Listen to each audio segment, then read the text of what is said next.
Hey there, Karen Jones here from The Heart Matters with this issue of scrumptious relationships. And what we're talking about this time is making sure that you are ready to get into a new relationship, making sure that you are not skipping some very important steps to really ensure that you're ready, to ensure that it's going to go well.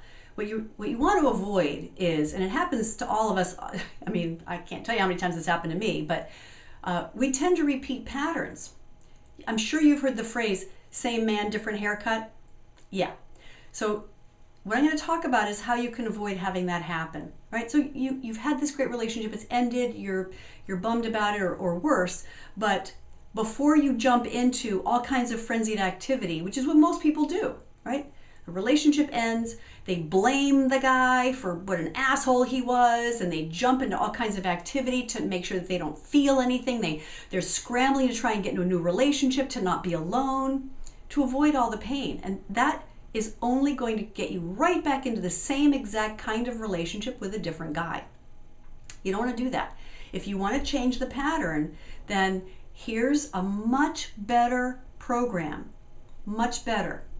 First, process your feelings. Let yourself feel sad. Let yourself feel scared. Let yourself grieve. Whatever it is that comes up for you. Do it writing. Do it hanging out with your friends.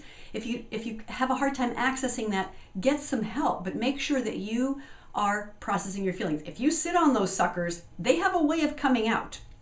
You know they do, right?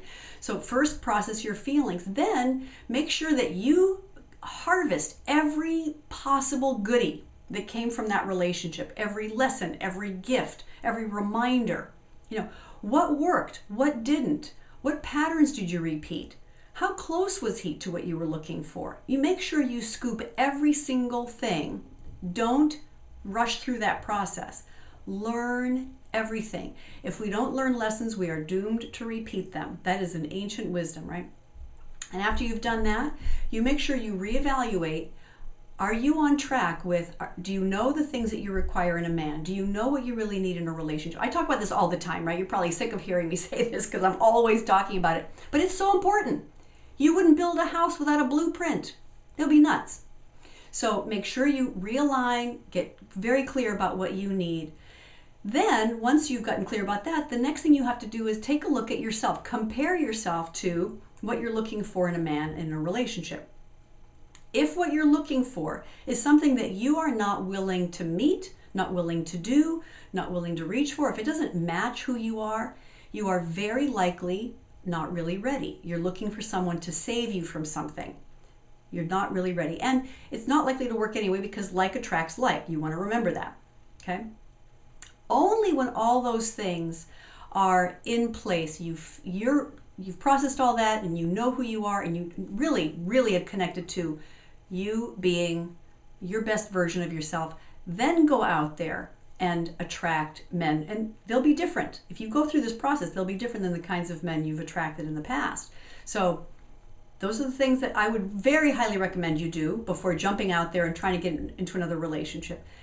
Take the time. Don't skip this step. It will help you get ready. It will help you attract a different kind of man, a good man. You deserve to have a great relationship. You deserve to take the time to make sure that the foundation is there, okay? So that's your assignment. Have a great couple of weeks. I'll see you next time.